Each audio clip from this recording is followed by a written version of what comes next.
پڑھتے ہیں درود ابراہیمی، بلند آواز سے پڑھ لو بھائی۔ اللہم صلی علی محمد وعلی آل محمد کما صلیت علی ابراہیم وعلی آل ابراہیم انکا حمید مجید۔ اللہم بارک علی محمد وعلی آل محمد کما بارکت علی ابراہیم وعلی آل ابراہیم انکا حمید مجید۔ سامنے آ جاؤ بھائی، جو جگہ سامنے خالی ہے پور کر لیجیے، سامنے آ جاؤ، فری میں ثواب ملتا، بہت بار بولا ہوں میں، ہمیشہ بولتا ہی رہتا ہوں۔ اور سامنے آ جاؤ، پہلی صف میں بیٹھو بھائی، پہلی صف میں بیٹھنے کے واسطے مار لینا، اتنا ثواب ہے اگر معلوم ہوا تو۔ ٹھکن لے کو سامنے آ کے بیٹھ جاتے۔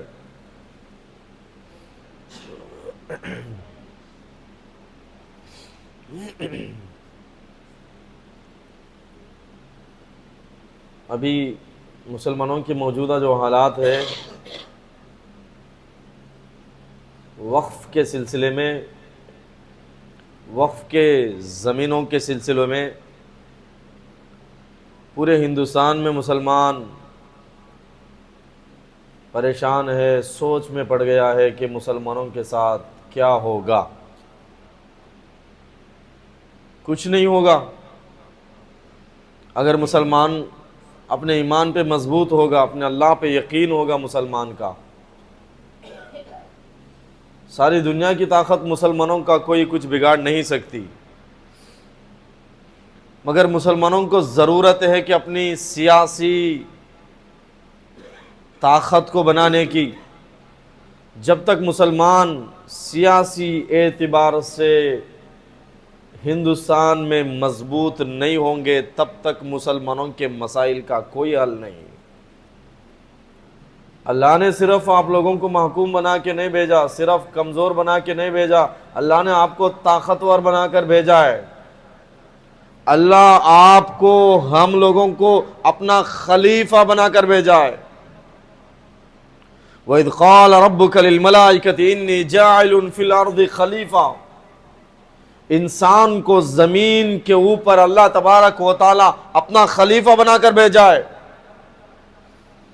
اور مسلمانوں کے پاس قرآن ہے، مسلمانوں کے پاس پیارے نبی صلی اللہ علیہ وسلم کی سنت ہے، مسلمانوں کے پاس پیارے نبی محمد رسول اللہ صلی اللہ علیہ وسلم کی زندگی ہے، مسلمانوں کے پاس سارے دنیا کا سب سے بیسٹ لیڈر، سب سے امن پسند، سب سے زیادہ کمزوروں مظلوموں کا ساتھ دینے والا جو لیڈر ہے محمد رسول اللہ صلی اللہ علیہ وسلم، وہ لیڈر نبی محمد رسول اللہ صلی اللہ علیہ وسلم کا امتی اللہ تبارک و تعالی ہم کو بنایا ہے۔ ہم ان کے امتی ہے، ان کے فالوورز ہے۔ ان کی زندگی کو دیکھ کر مسلمانوں کو اپنے طاقت کا بھی استعمال کرنے کی ضرورت ہے، اپنے طاقت کو بنانے کی ضرورت ہے۔ اتحاد کے ذریعے، اتفاق کے ذریعے، سیاسی طاقت کے ذریعے مسلمان اگر مضبوطی پیدا کرے گا، یہ جتنے بھی وقف کے مسائل جو بھی آ رہے، ان تمام مسائل کا حل ہوگا اگر مسلمان صرف اجتماع کرتے رہے، پروگرامز کرتے رہے، جلسے کرتے رہے، لاکھوں کے مجمع کو جمع کرتے رہے۔ اس مجمع کو جمع کرنے سے مسلمانوں کا مالی نقصان تو ہو سکتا ہے، جو پارلیمنٹ میں مسلمانوں کے خلاف بل پاس ہوتے ہیں، ان مسائل کا حل صرف جلسوں سے، ریلیوں سے، پروٹیسٹوں سے، اجتماعوں سے، ہمارے ان مسائل کا حل ہونے والا نہیں۔ بچہ جانتا ہے کہ بل جو ہے پاس ہوتا ہے پارلیمنٹ میں، جتنے بھی بل ہیں وہ پاس ہوتے ہیں پارلیمنٹ میں، آواز اٹھائی جاتی ہے پارلیمنٹ میں، آواز سنی جاتی ہے پارلیمنٹ میں کھڑے ہو کر۔ ایک پارلیمنٹ کا ممبر جو ہے، یہ ایم پی جو ہوتا ہے ممبر آف پارلیمنٹ، اس کی آواز کو سنی جاتی ہے۔ اور جس طرف ایک بل کو بنانے کے لیے جس طرف MPs member of parliament زیادہ ہوں گے، آسانی کے ساتھ اس بل کو پاس کیا جائے گا۔ بل کو پاس کرنے کے لیے لوگ زیادہ کھڑے ہیں تو آسانی سے پاس ہوگا۔ بل کے اگینسٹ، بل کے خلاف اگر زیادہ ایم پیز کھڑے ہیں، بل پاس نہیں ہوگا۔ یہ آسانی سی بات ہے، عام سی بات ہے، بچے کو بھی سمجھ میں آنے والی بات ہے۔ 70 سال سے مسلمانوں کا نقصان جو ہو رہا ہے ہندوستان میں، اس کا ریزن صرف ہندوستان کو مسلمانوں نے، ہمارے بڑوں نے، ہمارے اکابرین نے قربانیاں دے کر، خون دے کر، اپنے جانوں کا نذرانہ پیش کر کر، لاکھوں کے مسلمان شہید ہو کر ملک ہندوستان کو آزاد کروائے انگریزوں سے، مگر اس ملک کو انگریزوں کی جو ذریت ہے، اولاد ہے ناجائز، ان لوگوں کے ہاتھ میں دے دیے۔ بس ہم ملک آزاد کرائے، ہمارے قربانیوں سے ملک آزاد ہوا، ہمارے محنتوں کے بعد ملک آزاد ہوا، ہمارے خون کے ٹپکانے کے بعد ملک آزاد ہوا، لاکھوں مسلمانوں کا خون زمین میں شامل ہے۔ آزاد کروانے کے بعد ہم لوگ سیاست سے اتنی نفرت کرنے لگے۔ سیاست بولے تو گندی چیز ہے، سیاست میں مسلمانوں کو حصہ نہیں لینا چاہیے۔ ہمارا کیا لینا دینا سیاست سے؟ جو لوگ کہتے ہیں سیاست سے ہمارا کیا لینا دینا، جو لوگ کہتے ہیں سیاست میں مسلمانوں کو کیا ضرورت ہے، وہ لوگ نبی محمد رسول اللہ صلی اللہ علیہ وسلم کے سنت کی مخالفت کر رہے ہیں، قرآن کے حکموں کی مخالفت کر رہے ہیں۔ نبی محمد رسول اللہ صلی اللہ علیہ وسلم سیاست کرنے کا طریقہ دنیا والوں کو سکھلا کر گئے ہیں۔ نبی محمد رسول اللہ ابوبکر صدیق جیسے پولیٹیکل لیڈر کو اس دنیا کو دے کر گئے ہیں۔ نبی محمد رسول اللہ عمر فاروق جیسے، عمر بن خطاب رضی اللہ تعالیٰ عنہ جیسے سیاستدان کو، پولیٹیکل لیڈر کو، خلیفہ کو دنیا کو دے کر گئے ہیں۔ عمر کی زندگی کو دیکھو، اس طریقے سے مسلمانوں سیاست کرو، اپنی طاقت کو بناؤ، اتحاد پیدا کرو، دنیا میں تم کامیاب ہو جاؤ گے۔ آج ہم ریالیاں کرنے کے واسطے تیار، پروٹیسٹ کرنے کے واسطے تیار، جلسے کرنے کے واسطے تیار، اجتماعوں میں لوگوں کو جمع کرنے کے واسطے تیار، 5-5 لاکھ 10-10 لاکھ مجمع کو جمع کرنے کے واسطے تیار۔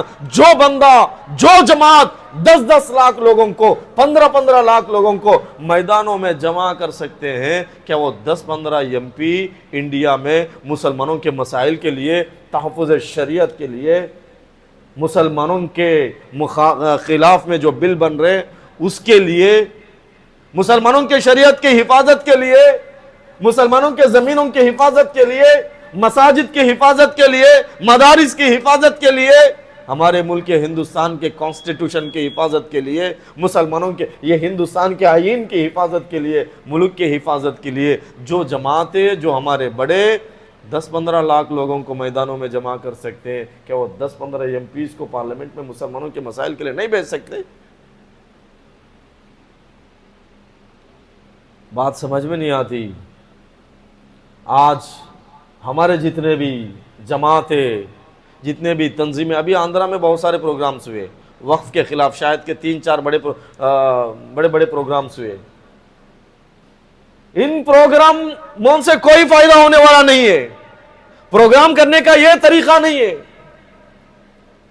ہم بچوں کو بات سمجھ میں آتی ہے کہ پروگرام اگر مسلمان کرے، جتنے بھی مسلمانوں کے بڑے دلی میں بیٹھے ہیں، جتنے بھی جماعتیں مسلمانوں کے، جتنے بھی تنظیمیں مسلمانوں کے، چاہے جماعت اسلامی ہو، جمعیت العلماء ہو، مجلس احرار ہو، مسلم پرسنل لا بورڈ ہو، تبلیغی جماعت ہو، جماعت اہل حدیث ہو، سنی جمعیت العلماء ہو، اور جتنے بھی اجمیر کے جتنے بھی آرگنائزیشن سے، ہندوستان میں شیعہ کے جتنے بھی تنظیمیں، جو لوگ اپنے آپ کو مسلمان کہتے ہیں، یہ جتنے بھی آرگنائزیشنز، جتنے بھی جماعتیں، جتنے بھی تنظیمیں مسلمانوں کے، یہ ساروں کے سارے اگر مل کر بیٹھ کر دلی میں بیٹھے، سارے مسلمانوں کو آواز دے، سارے جماعتوں کے بڑے بیٹھ کر آپس میں متحد ہو کر، آپس میں اتحاد پیدا کر کر، آپس میں مل جل کر اگر بیٹھیں گے، مشورہ کریں گے، آپس میں اگر اتحاد ظاہر کریں گے، اللہ کی قسم مسلمانوں کے جو مسائل ہے، سارے مسائل کا حل ہندوستان میں ہو جائے گا۔ ضرورت ہے مسلمانوں کی جتنے بھی بڑے ہیں وہ ساروں کے سارے مل کر مسلمانوں کے لیے ایک سیاسی پلیٹ فارم تیار کرے، مسلمانوں کو راستہ بتلائے، مسلم لیڈرز کو تیار کرے۔ ضرورت ہے مسلمانوں میں سے IAS بنائے، IPS بنائے، مسلمانوں میں سے اچھے لیڈرز کو چنے، مسلمانوں کی زندگی تب تک نہیں بدلنے والی ہے جب تک اللہ نے، پیارے رسول نے جو طریقہ ہمیں اختیار کرنے کو بتایا اس طریقے کو ہم جب تک فالو نہیں کریں گے ہمارے مسائل کا کوئی حل ہونے والا نہیں ہے۔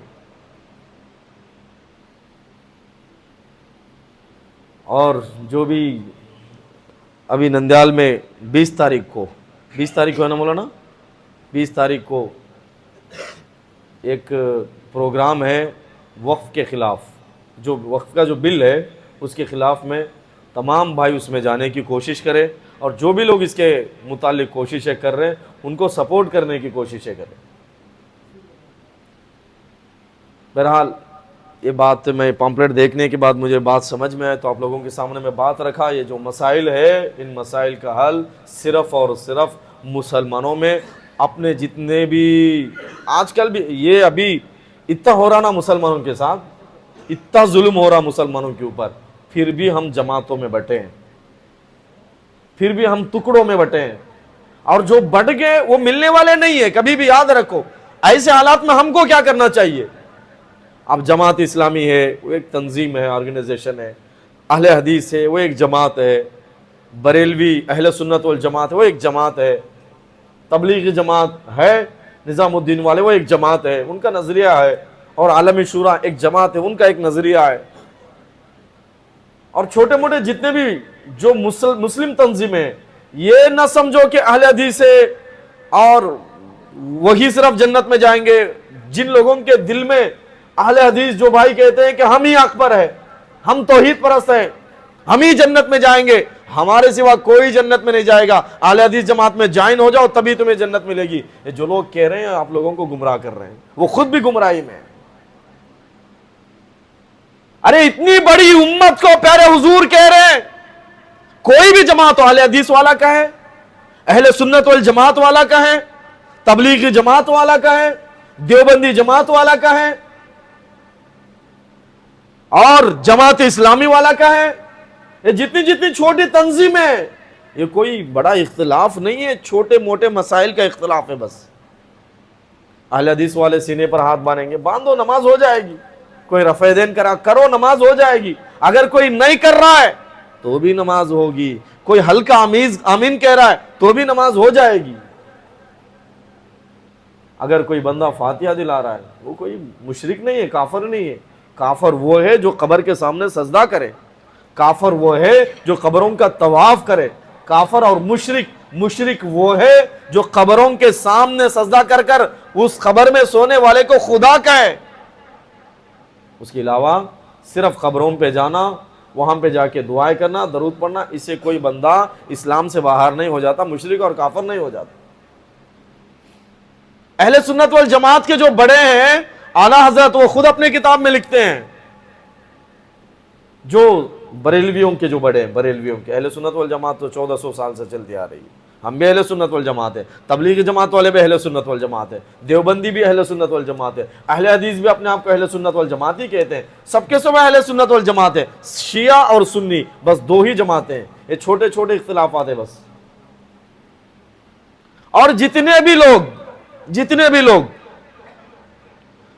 اعلیٰ حضرت امام محمد رضا خان بریلوی رحمۃ اللہ علیہ اپنی کتاب میں لکھتے ہیں قبروں کے سامنے جا کر سجدہ کرنا حرام ہے، شرک ہے، قبروں کا طواف کرنا حرام ہے، قبروں کے پاس عورتوں کا جانا حرام ہے، عورت وہاں پہ نہیں جا سکتی، اللہ کی لعنت اس کے اوپر برسے گی۔ یہ کوئی بھی جماعت، کوئی بھی تنظیم قبروں کے سامنے سجدہ کرنے کا حکم نہیں دیتی، کوئی بھی جماعت۔ جو درگاہ والے ہم کے سنتے ہیں یہ وہ بھی اپنے ہی بھائی ہے، ان کے کتابوں میں بھی کہیں لکھا ہوا نہیں ہے کہ قبر کے سامنے سجدہ کرو۔ یہ قبروں کے سامنے سجدہ کرنے کا جو بیپار کر رہے ہیں، قبروں کے پاس طواف کرنے کا جو بزنس کر رہے ہیں، وہاں جو بیٹھے ہیں مجاور، ان لوگوں کو نہ ایمان کا پتہ، نہ اسلام کا پتہ، نہ قرآن کا پتہ، نہ شریعت کا پتہ، نہ ان لوگوں کو سنیت کا پتہ، اہل سنت والجماعت کا پتہ، کچھ بھی پتہ نہیں ہے۔ ان لوگوں کو صرف اپنے پیٹ کی فکر ہوتی ہے بس، اور کچھ نہیں۔ درگاہوں پہ صرف بزنس چل رہا ہے، ورنہ اہل سنت والجماعت کوئی جہنم میں جانے والی جماعت نہیں ہے۔ کوئی بھی یہ نہیں کہہ سکتا کہ صرف دیوبندی جماعت میں جائیں گے تبلیغ والے جنت میں جائیں گے، دیوبندی جنت میں جائیں گے، اہل حدیث والا یہ نہیں کہہ سکتا کہ اہل حدیث ہی جنت میں جائیں گے، سنی یہ نہیں کہہ سکتا صرف سنی ہی جماعت میں جائیں گے۔ اگر کوئی یہ کہہ رہا تو نبی صلی اللہ علیہ وسلم کے دل کو تکلیف پہنچا رہا ہے۔ پیارے نبی کہہ رہے ہیں جو بندہ ایک اللہ کو مانتا ہو، جو بندہ شرک نہ کرتا ہو، جو بندہ کلمہ پڑھتا ہو، جو بندہ اللہ کو ایک مانتا ہو، جو بندہ نبی محمد رسول اللہ صلی اللہ علیہ وسلم کو اپنا رسول مانتا ہو، جو بندہ قبلے کی طرف رخ کر کر نماز پڑھتا ہو، قبلے کی طرف اپنا چہرہ کرتا ہو، وہ سارے کے سارے جنتی ہوں گے۔ ان کو اگر تم دوزخی کہو گے تم خود دوزخی بنو گے، ان کو اگر تم کافر کہو گے تم خود کافر بن جاؤ۔ چھوٹی موٹی باتیں، چھوٹی موٹی اختلافات ہیں، یہ اختلافات ختم نہیں ہونے۔ ہم کون سے طریقے کے اوپر ہے؟ ان میں سے کوئی اہل حدیث ہوگا، کوئی جماعت اسلامی، کوئی سنی جماعت ہوگا، کوئی دیوبندی ہوگا۔ دیوبندی یہ تبلیغی جماعت سب کے سب وہی ہے، بس یہ کوئی بڑا اختلاف نہیں ہے۔ سب کا احترام کرو۔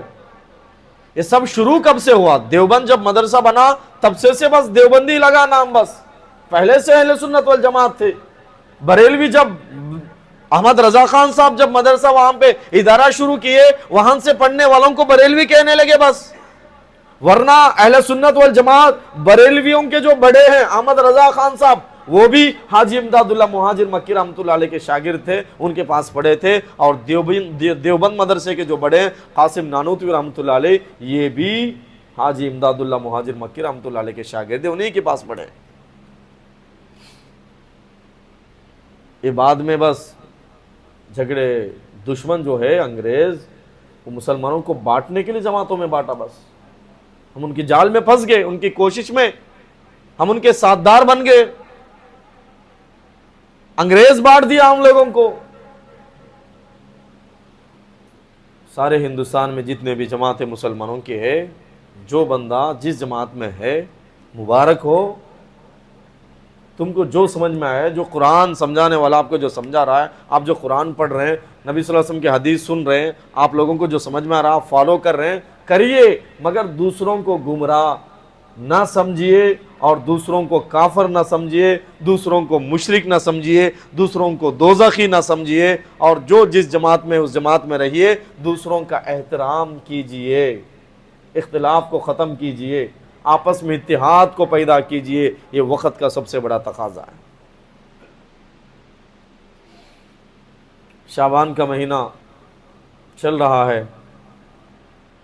کل رات میں بھی بیان میں سنو ہوں گے، شعبان کے سلسلے میں، شب برات کے سلسلے میں نبی صلی اللہ علیہ وسلم جب شعبان کا رجب کا مہینہ شروع ہوتا تھا، پیارے پیغمبر صلی اللہ علیہ وسلم کہتے تھے اللہم بارک لنا فی رجب و شعبان وبلغنا رمضان، یا اللہ رجب اور شعبان میں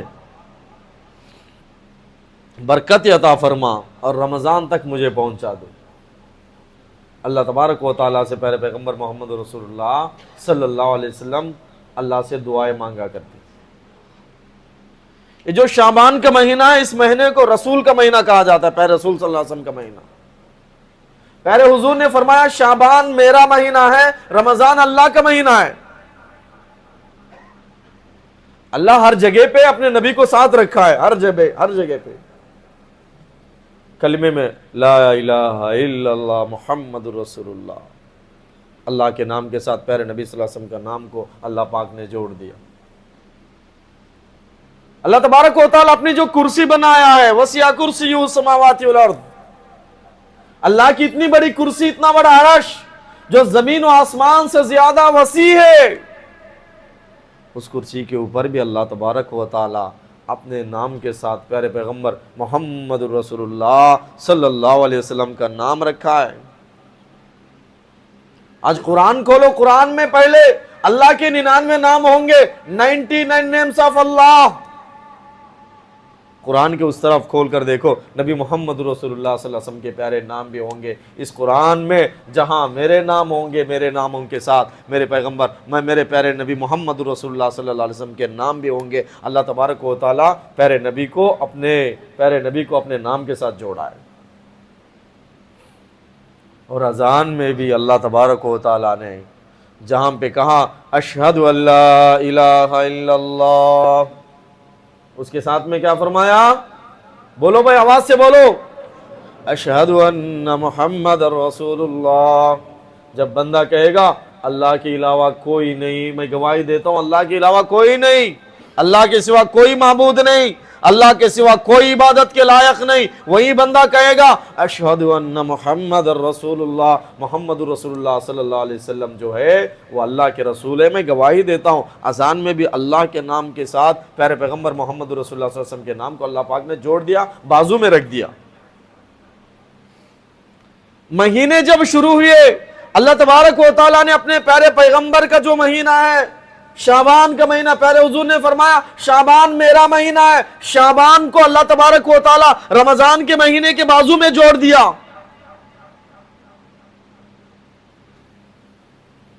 رمضان میں اللہ نے قرآن کو نازل فرمایا، شہر رمضان الذی انزل فیہ القرآن، رمضان کا وہ مہینہ ہے جس مہینے میں اللہ نے قرآن کو نازل فرمایا۔ اور شعبان کا جو مہینہ ہے اس مہینے میں اللہ نے درود کو نازل فرمایا، ایک آیت کو نازل فرمایا جو شروع میں آیت تلاوت کیا تھا، ان اللہ و ملائکتہ یصلون علی النبی یا ایھا الذین آمنوا صلوا علیہ وسلموا تسلیما۔ اس میں اللہ کیا حکم دیتا ہے؟ ان اللہ، بے شک اللہ، وملائکتہ، اس کے جو فرشتے ہیں، یصلون علی النبی، نبی کے اوپر درود بھیجتے ہیں، سلام بھیجتے ہیں، نبی کے اوپر اپنی رحمتیں بھیجتے ہیں۔ اللہ اور اس کے فرشتے پیارے پیغمبر پر اپنی رحمتیں بھیجتے ہیں۔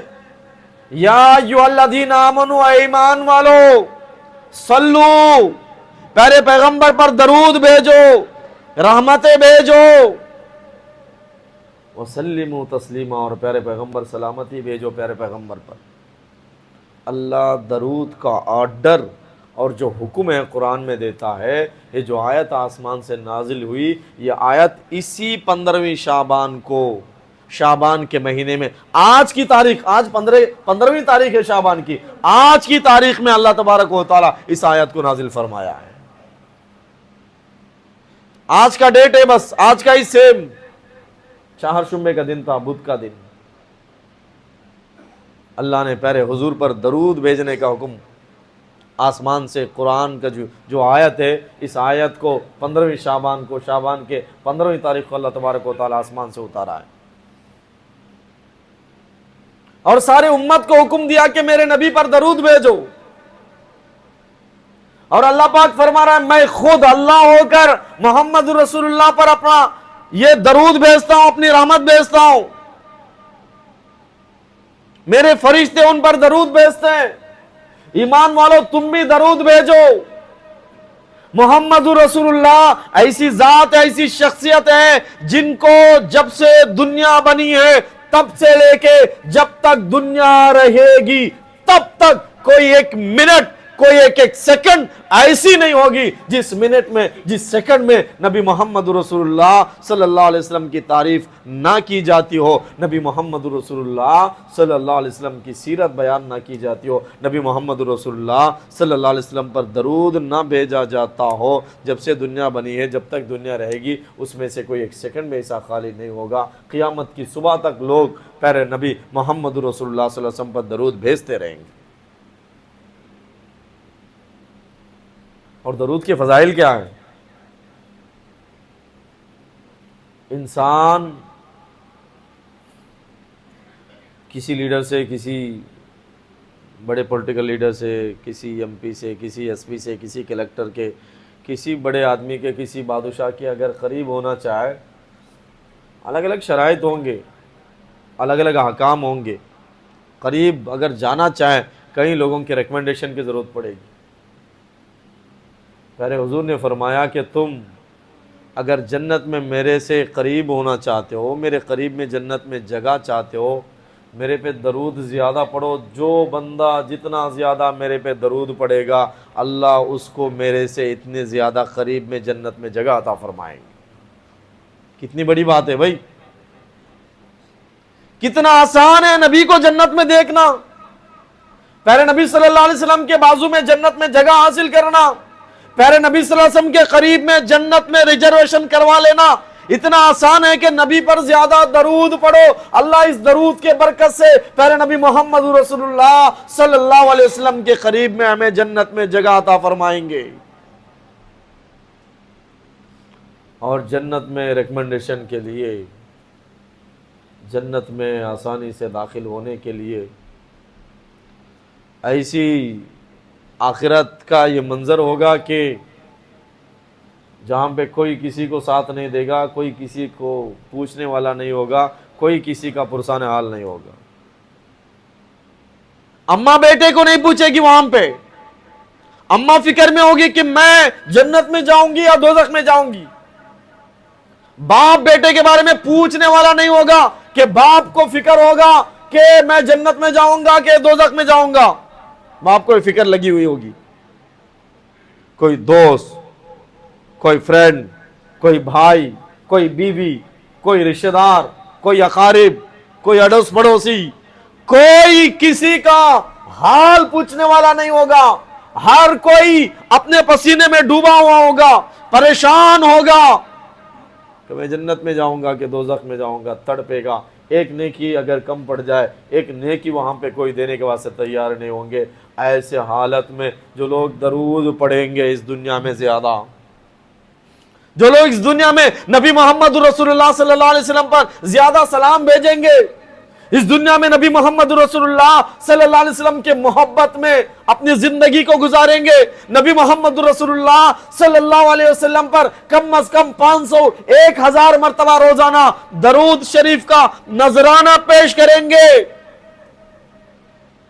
ان کے پیشانی پہ جو نور ہوگا درود کی وجہ سے، پیارے پیغمبر ان کو پہچان لیں گے، بندے تو وہی تھا نا جو روزانہ میرے پہ 500 مرتبہ درود پڑھتا تھا، بندے تو وہی تھا نا جو روزانہ میرے پہ 1000 مرتبہ درود پڑھتا تھا، بندے تو وہی تھا نا جو میرے پہ روزانہ بے حساب درود پڑھتا تھا۔ آج تیرا کوئی تیرا حال پوچھنے والا نہیں ہوگا، میں محمد رسول اللہ تیرا ریکمنڈیشن کروں گا، شفاعت کروں گا، اللہ سے شفاعت کر کر جو بندے زیادہ درود پڑھتے ہیں ان لوگوں کی انگلی پکڑ کر پیارے نبی محمد رسول اللہ صلی اللہ علیہ وسلم جنت میں داخل کروائیں گے۔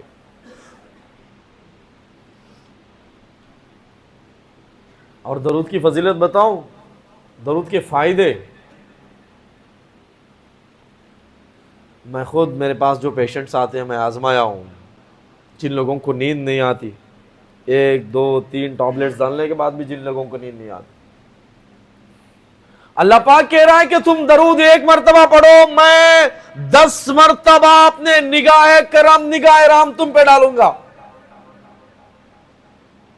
تم 1 مرتبہ درود پڑھو، میں 10 رحمت آسمان سے تم پہ برساؤں گا۔ 1 مرتبہ میرے نبی کو یاد کرو، 1 مرتبہ میرے نبی پہ درود پڑھو، 1 مرتبہ میرے نبی پہ سلام بھیجو، 1 مرتبہ نبی محمد رسول اللہ صلی اللہ علیہ وسلم کے محبت سے درود پڑھو، 10 مرتبہ میں رحمت بھیجوں گا، 10 گناہوں کو معاف کر دوں گا، 10 درجے بلند کروں گا۔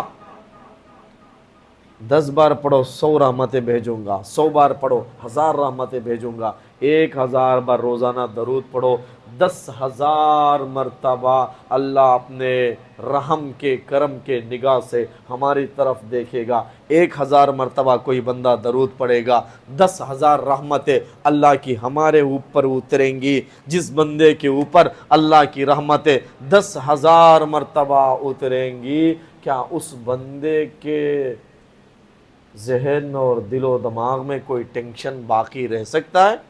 بتاؤ بھائی، بولو، رہ سکتا ہے بھائی؟ 1000 درود پڑھو، 10,000 مرتبہ اللہ کی رحمت اترے گی،